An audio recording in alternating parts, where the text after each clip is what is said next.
Pablo querido, gracias por esta comunicación. Quiero empezar a hablar de tu última novela que me decías que salió hace algunas semanas, El Run Run de las Cosas. ¿De qué va?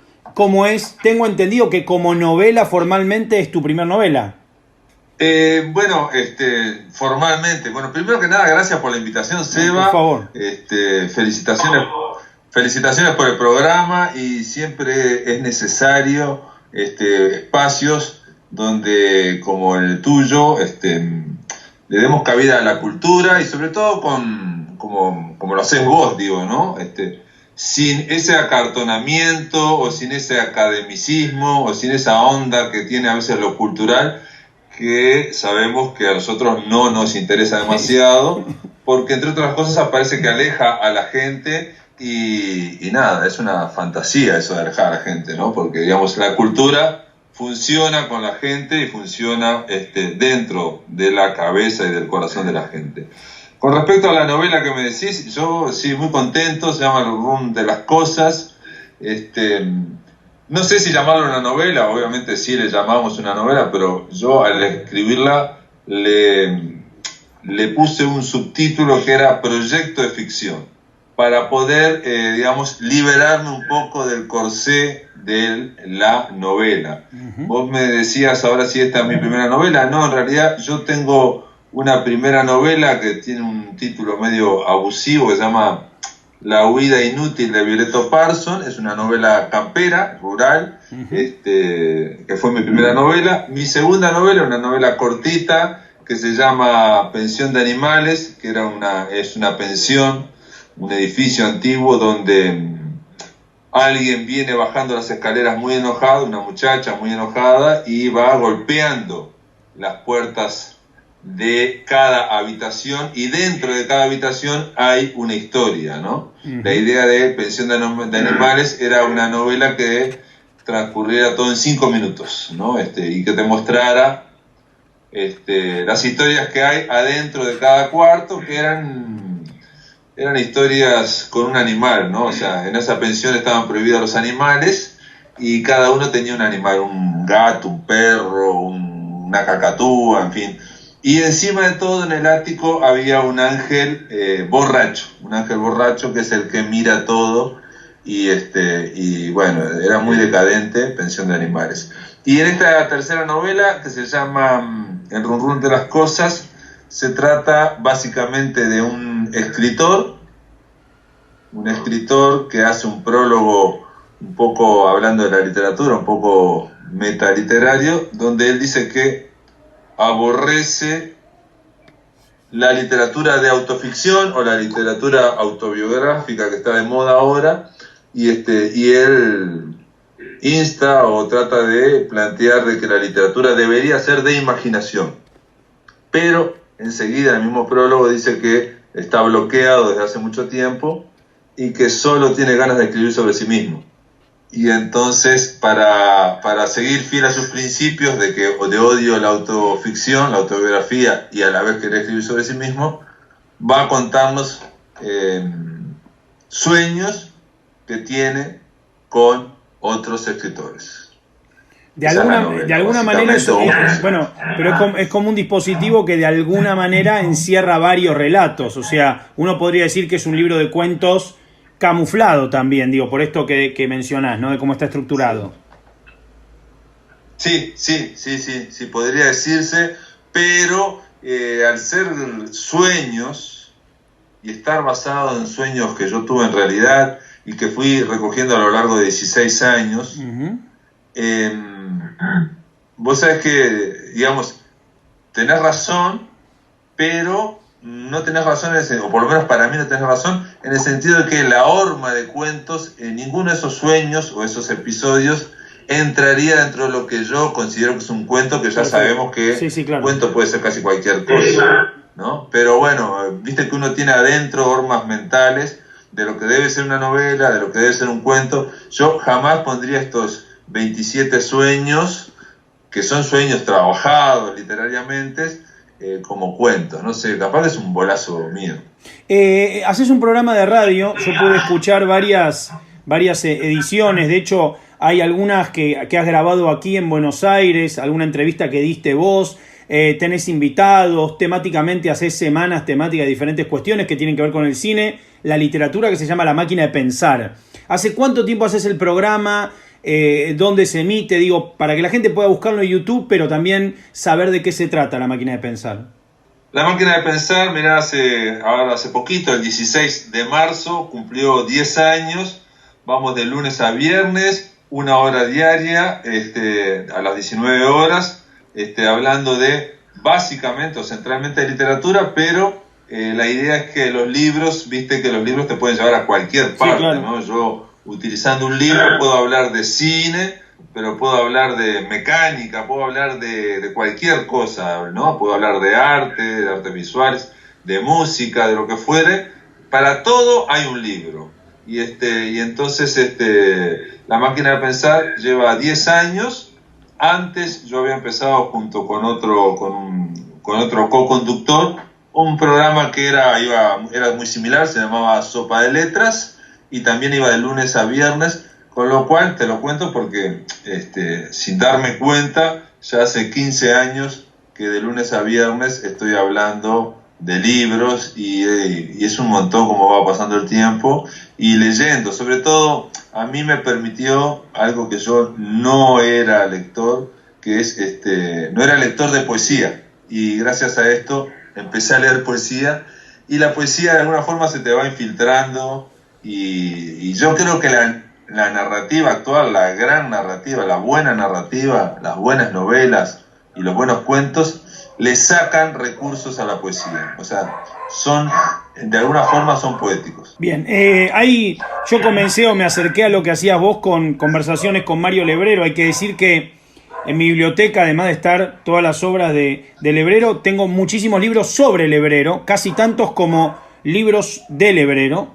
Y tiene la particularidad, fue el primero que leí de esos libros porque es conversaciones, porque la diferencia por ahí con otros libros que son de ensayo crítico o que compilan alguna semana que se hizo en particular tributando la obra de Lebrero, tiene conversaciones, algunos son intercambios por mail, tengo entendido, y lo primero que me sucedió fue que cuando veo el libro me recordó al libro de Truffaut y Hitchcock, en el sentido de estar dividido o subdividido por temáticas puntuales, por corpus de novelas tal o cual, tiene, ¿no?, como sus temas estas conversaciones.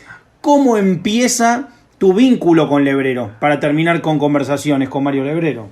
Mira, mi vínculo con Lebrero empieza en el 2000, cuando él da su primer taller virtual. Él daba talleres presenciales y vivía de eso a partir de, creo que arrancó en el 96 aproximadamente, sus talleres. Y vivía de eso, pero en verano se terminan los talleres y se le hacía medio cuesta arriba sobrevivir el verano. Entonces, junto con una amiga, plantearon hacer talleres virtuales, talleres por correo electrónico.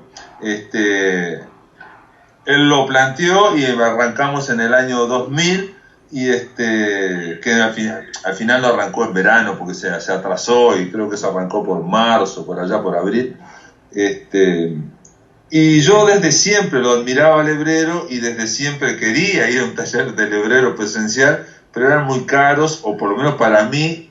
En realidad, viste que la palabra caro siempre implica entre lo que estás dispuesto a pagar, sí, claro, y lo que vos por supuesto, pensás que se justifica, ¿no? Entonces, en mi caso era, caro significaba pagar X plata, que no me acuerdo exactamente cuánto era, por ir a un taller a alguien que yo no me consideraba escritor, en fin, esa historia que tiene que ver con la combinación entre lo que hay, la plata que hay en tu bolsillo y lo que vos querés, si te lo autojustificás o no justificás, en fin. La cuestión es que cuando surge en el año 2000, esto era mucho más barato y aparte era por 3 meses. Y ahí encaré con Lebrero el primer taller virtual. Para él fue una primera experiencia. De hecho, no hizo muchos más talleres virtuales. O sea, hizo una segunda tanda y creo que a la tercera tanda ya dejó. Y se lo dejó a esta socia o compañera que tenía y luego empezó a supervisar. Yo cuando arranco con él, en ese primer taller, me quedé maravillado de una cosa. En ese momento Lebrero te respondía cualquier mail en cualquier momento y a cualquier hora. Entonces quedé fascinado de poder conversar con él cuando quisiera, ¿no? Y lo que hice fue ir acumulando mails y los iba guardando los mails. Y de hecho, cuando terminé el taller, que fue en el 2000, a los pocos meses le planteé al propio Lebrero, le dije, che, ¿qué te parece si edito lo que vos estuvimos conversando durante estos meses y hago un compendio, digamos, o sea, le pongo una pregunta a estos textos que vos me mandaste y lo publico como una entrevista en el suplemento cultural del diario El País de acá de Montevideo, que dirigía, entre otros, Elvio Gandolfo, estaba Homero Alsina Tevenet y otra gente más. Lebrero, el propio Lebrero, publicaba también en el suplemento cultural. Y bueno, lo hice, me dio el ok, revisó el texto, me dijo que estaba muy bien y aclaró algo, que se aclarara en la entrevista que era una entrevista por correo electrónico. ¿Por qué? Él dijo para justificar el tono medio guarango que él se veía a sí mismo. Atención, yo no lo veo, pero bueno, él veía el tono, un tono en sí mismo, un tono medio guarango. Entonces, si comparo, después yo no sabía, pero comparando con otras entrevistas, viste que cuando uno entrevista a alguien con un grabador, es imposible que no cambie la voz, que no se quede más impostada la voz, en fin, que aparezca un personaje. En el caso de Conversaciones con Lebrero y de la primera entrevista, fue una conversación por mail y ahí no aparecía el personaje, sino que era el propio Lebrero que me estaba hablando por mail. Se muere Lebrero en el 2004, 4 años después de que ocurre esto, de que aparece esta entrevista, y yo me quedo con la idea de hacer algo más amplio, no algo tan constreñido como era el arte poética de Lebrero, ¿no? Que eran 4 páginas, 5 páginas. Y bueno, y al fin al principio intenté de una forma, después intenté de otra, y después continué. Por ejemplo, al principio pensé, de toda mi charla con Lebrero a lo largo de 4 años, a la gente solo le va a interesar la parte que hablamos de literatura. Y eso era una parte, era una tercera parte o una cuarta parte. Después dije, pero ¿por qué? Quizás a la gente le puede interesar la parte que hablamos de cine. Y después digo, quizás la parte que hablamos de dibujos animados. O la parte que hablamos de parapsicología, de telepatía. Entonces ahí fui incluyendo otras cosas. Y así fueron haciendo las conversaciones con Lebrero, que reitero, no fue fácil escribirlas, por lo menos para mí. Yo creo que en todo este proceso, en todos los procesos míos, y creo que los tuyos, Eva, y creo que los de todos los que nos están escuchando, si se quieren hacer algo, muchas veces es darse permiso, ¿no? Claro. Darse permiso. Frente a la idea que vos tenés de cómo deberían ser las cosas, no te salen exactamente con esa idea y vos tenés que darte permiso y decir, bueno, pero así no está tan mal. En mi caso, yo hice las conversaciones con Lebrero sin que se hablara de mí. Quise hacer una versión sin que se hablara de mí o de mis textos en los cuales Lebrero opinaba. Y quedaban rengas, quedaban cosas medias colgadas, se perdía el hilo, en fin. Al final me fui dando permiso de decir, bueno, tengo que aparecer yo. Y bueno, pero acá en este cuento él dice que soy excelente, este cuento está excelente. ¿Y qué van a pensar? Pero bueno, me doy permiso y que aparezca ese cuento. En otro momento dice que es espantoso, que es horrible. Bueno, eso lo pongo también, que es algo que yo escribí y que es horrible. Y me fui dando permiso y entonces lo que termina es eso, una conversación entre dos. Y lo que vos decías de François Truffaut y Hitchcock, ese libro que es espectacular, también muy lindo libro. Sí, fue así como lo fui poniendo, pero también ahí está la tarea del editor, ¿no? Claro.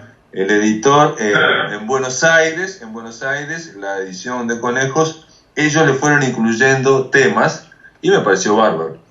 Hay algo, para empezar por la literatura de Lebrero, que es como que está partida a la mitad, es vicario, digamos, quiero decir, todo un costado que es, podemos decir, Nick Carter, La banda del cien pies, la trilogía involuntaria, ¿no? Como el género, o lo más de género, si es que cabe digamos, apurar esta definición. Y por otro lado, la novela luminosa, el discurso vacío, Dejen todo en mis manos, digo, esto que es ese género que es Lebrero, digamos, que es como lo que lo hace trascender y, digamos, y genera esta horda de fanáticos en todos lados. ¿Cómo crees que él veía estos dos universos dentro de su propia obra? Bueno, sobre eso se ha escrito bastante y yo creo que no veía esa diferencia así tan brutal, me parece a mí, pero porque hay un detalle con Lebrero como escritor, y es no todos los narradores, no todos los escritores tienen por qué tener una visión literaria de su proyecto y un contexto, en fin, yo creo que las cosas a veces pasan más por casualidad o van pasando según va pasando la vida, digamos, todos vamos cambiando, no somos los mismos hace 10 años, hace 20 años, vamos cambiando, la semana pasada también vamos cambiando. Había un escritor que es Ramón Gómez de la Serna que decía que hay que cambiar de alma tantas veces como el cuerpo cambia de cuerpo. Sí, claro. Y si te pones a pensar, sí, digamos, el cuerpo nuestro siempre está, las células van cambiando, sí, ¿no? O sea, sí. Prácticamente no queda ninguna célula, digamos, desde hace, que sea tuya exactamente, ¿no? No. Cuando vemos fotos del pasado, nada de eso está en nuestro cuerpo ya, nada. Exacto. Y bueno, en el caso de Lebrero, esta última parte que voy a decir que es la autobiográfica, la autoficcional, que es menor en cuanto a cantidad, me parece que la otra es mayor, y fue la que lo hizo al principio conocido. Él se desarrolló con esa gran imaginación que tenía, impresionante, la gran capacidad para crear personajes. Alguien dijo una vez una cosa que me encanta, ¿no? No sé si viste vos alguna vez el afiche ese de los Simpsons, donde están todos los personajes de los Simpsons en el afiche. Sí, claro, sí. Viste que son como 400 personajes. Bueno, alguien me dijo, Lebrero creaba una cantidad así de personajes en la parte de imaginación, más fantástica, en fin, es un creador de personajes increíble. Después está la parte más autobiográfica, que también hay personajes, no está solamente su voz, pero ya hay menos, digo, hay un perro, el perro Pongo, está su hijo, su esposa, en fin, pero hay menos gente ahí, menos personajes. ¿Cómo lo llevaba él? Él decía que toda la literatura de él, toda la escritura, era un medio para conocerse a sí mismo, para tomar conciencia de los límites del yo, eso es lo que planteaba. Y bueno, como que al principio hace un análisis más profundo de su imaginación, del inconsciente, incluso del inconsciente colectivo, y poco a poco va como dando cuenta de todo eso y va subiendo a la superficie. Y termina en la superficie, que es la vida cotidiana, la personalidad de él, digamos, ya sin tantas máscaras, digamos, aunque el Lebrero que aparece en la parte autobiográfica siempre es un personaje, ¿no? O sea, siempre es él editado, ¿no?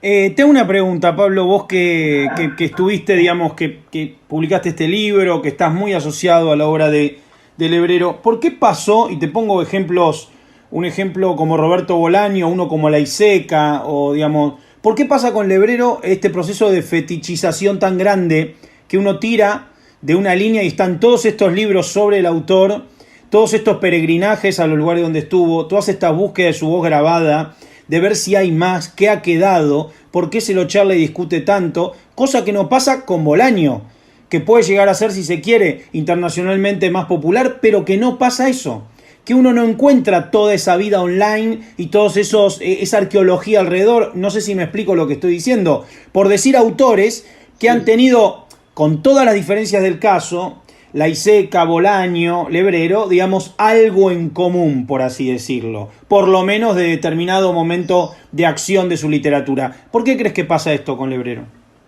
Mirá, yo lo primero que te diría es que Bolaño, digamos, estamos hablando de la renovación de la literatura latinoamericana a fines del siglo XX. Sí. Y en el caso de Bolaño, es alguien que fue famoso en vida.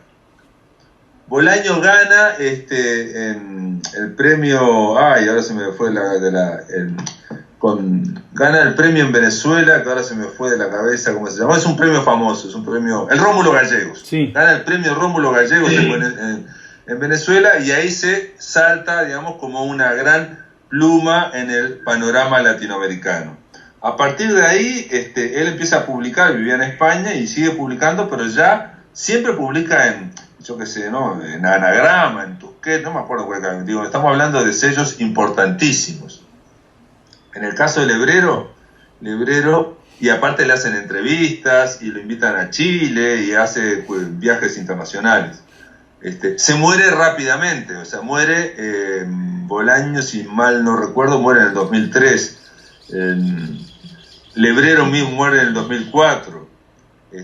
Ignacio Chavarría, que es alguien que estaba vinculado a los dos, que es un crítico español, un crítico amigo mío de allá en Barcelona, dijo que para él las dos novelas grandes del siglo XXI en América Latina son póstumas las dos. Una es de Lebrero, sí, claro, la novela luminosa, y la otra es 2666 de Bolaño. Las dos son novelas póstumas y publicadas, digamos, póstumamente. En el caso de Lebrero, aquí tenía una gente que lo seguía, pero sus libros no se vendían, no se difundían, la crítica no lo enaltecía como lo enaltece ahora. Para que te hagas una idea, la novela luminosa, él tenía una editorial acá, que era una editorial nacional, que ahora cerró, que se llamaba Trilce, y publicaba en Trilce. Era una editorial mediana, nacional, uruguaya. Cuando él plantea en su primer momento publicar la novela luminosa, le dicen de la editorial que era un libro muy grande para publicar, era una inversión muy grande, y le plantean de sacarle el prólogo, ¿entendés? Claro, o la claro. otra que le planteaban era sacarlo en 2 tomos, o sea, no, claro. para que arruinarle el sentido, claro, arruinarle el sentido totalmente, sí. Exacto, y en Argentina incluso, que donde era apreciado por gente que lo había leído la novela El Lugar, a través de una revista dirigida por Marcial Souto, muy famosa, de ciencia ficción, claro. Y no era tan conocido. Él muere en el 2004, en el 2005 se publica póstumamente la novela luminosa. Aquí en Uruguay no pasa mucha cosa, pero en Buenos Aires sí pasan cosas, y ahí empieza a crecer. Lo otro que me decías, ¿por qué hay tanta avidez por una vida que era una vida muy encerrada, ¿no? Una vida muy austera? Otra cosa que Lebrero no hacía era se rehuía cualquier tipo de autopromoción, ¿no?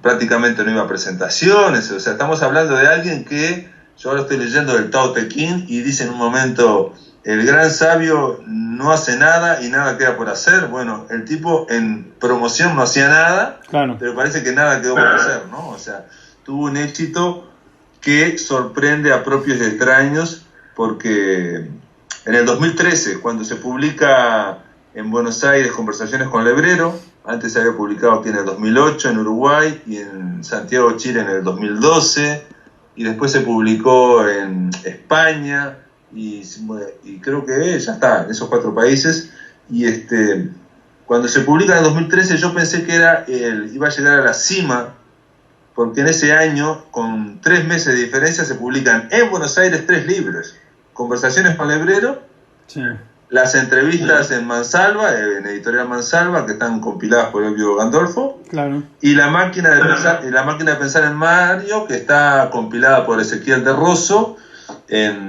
¿cómo es? En Eterna Cadencia. El libro naranja, claro. Claro, que es el primer libro de textos críticos. Para que te hagas una idea, las Conversaciones con Lebrero acá en Montevideo se publicaron en el 2008, a 4 años de la muerte de Lebrero. Claro. Y yo pensé, porque había mucha gente que lo seguía, pensé que iba a haber muchos más libros.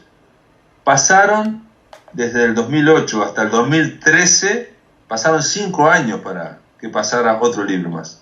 Hay algo, igual yo creo, volviendo a la idea esta de Bolaño y Lebrero, creo que Bolaño es un escritor que mira, y estamos hablando también de manera muy general, pero que mira tradiciones del siglo XX, que su literatura es una literatura despedida, en tal caso de antología, de revisión. Bueno, tiene el ensayo ese gigante que es entre paréntesis, ese relevamiento de la historia de la literatura latinoamericana y demás, académico por cierto, y Lebrero, que uno lo puede encontrar en una foto con la espada del augurio de los Thundercats, que lo puede encontrar hablando de Sam Raimi, que lo puede encontrar hablando de jugar al buscaminas o al golf en la computadora.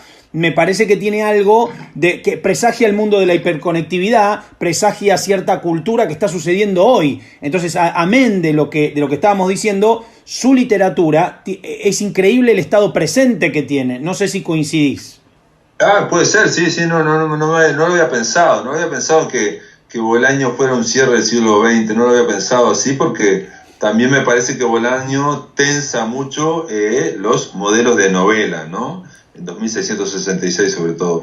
Pero sí es cierto lo que decís, que Lebrero por un lado se aisló o se fue volviendo cada vez más huraño, pero por otro lado experimentó en su persona, digamos, es aquella historia de que si vos te contás profundamente a vos mismo, estás contando a la sociedad sin darte cuenta, ¿no? Sí, claro. Él en La novela luminosa habla de la adicción a la computadora, habla de la adicción a bajar pornografía, a mirar porno.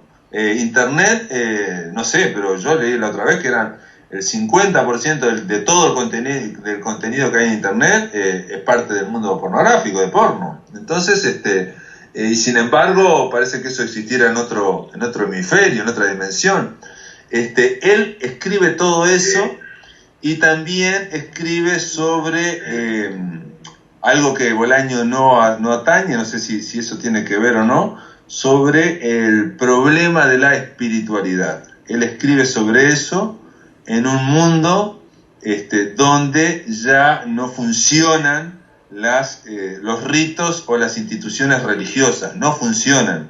Lebrero, eso lo he escrito yo en alguna ponencia, en algún ensayo, él siempre está esperando que baje una inspiración, una conexión, algo con algo más mayor que la propia persona, con algo que vaya más allá de los límites del yo. Puede ser el inconsciente colectivo, puede ser otra cosa que vaya más allá, y él no tiene ritos, no sabe cuándo ocurre, no hay rituales establecidos.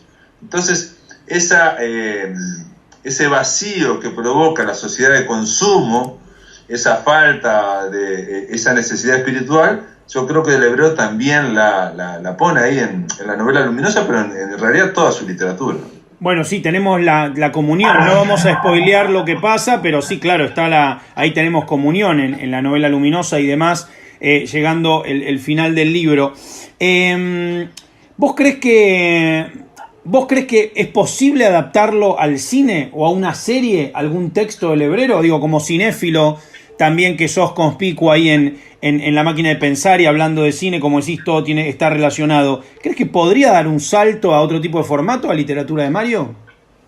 Yo creo que sí, digamos, el cine es otro medio, otro arte, que es un arte más colectivo, aunque el propio Lebrero en la última entrevista plantea que hay algunos artistas, pocos en el cine, que han logrado tener una impronta personal.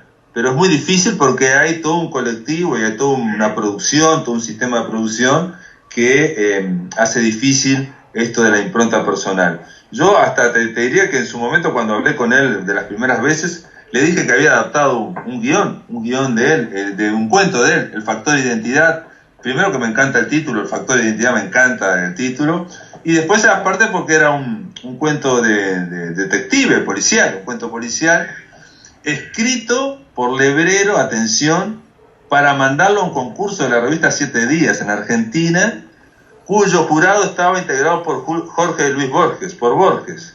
Entonces él hizo un policial con espejos, en fin, pero al final no lo mandó. Lebrero en su momento me dijo, sí, me encantaría, te doy permiso, en fin, pero nunca se lo mostré a ese guión.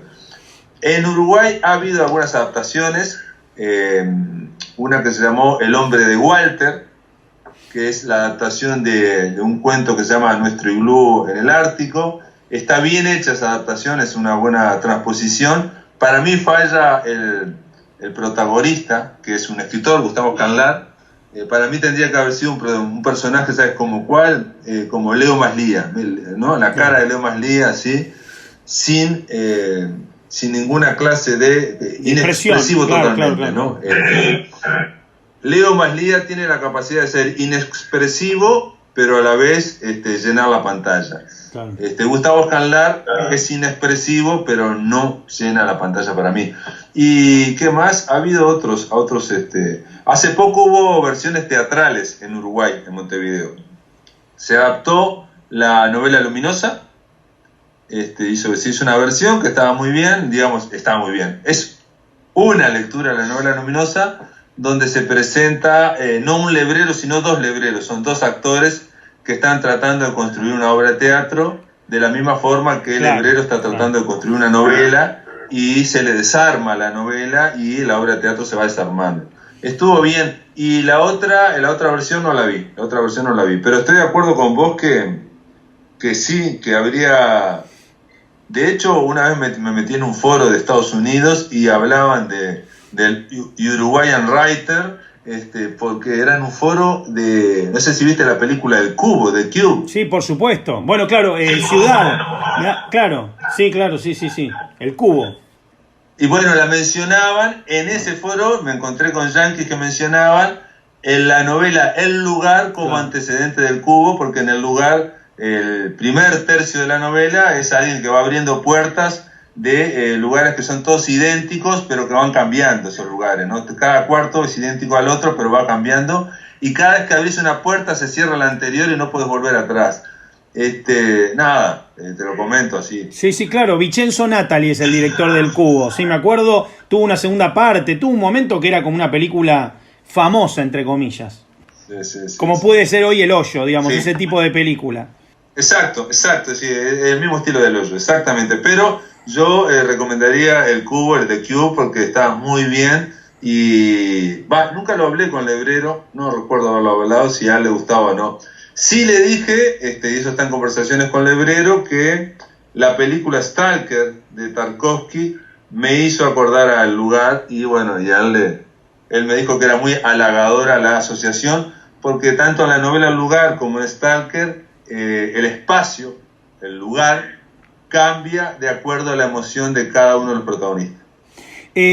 Pablo, la verdad que una comunicación encantadora, una muy linda conversación la que hemos tenido. Esperemos que no sea la última y que en algún momento, cuando podamos viajar, ir, venir, nos crucemos allá o acá, en Montevideo o aquí en Buenos Aires. Notable, Seba, gracias, se fue volando el tiempo, y realmente sí, cuando vaya a Buenos Aires o cuando vengas para acá a Montevideo, pegame el chiflido. Y seguimos esta conversación en la máquina de pensar o tomando alguna cerveza por ahí, porque realmente me parece que este trabajo que estás haciendo en la radio merece ser destacado, y tenemos que tratar de apoyarnos unos a los otros, porque realmente en estos momentos no hay tanta gente, aunque parezca que sí, no hay tanta gente leyendo, tratando de generar conversaciones en torno a los libros como lo que estás haciendo vos. Así que te mando un abrazo y gracias por la invitación. No, por favor, un abrazo grande.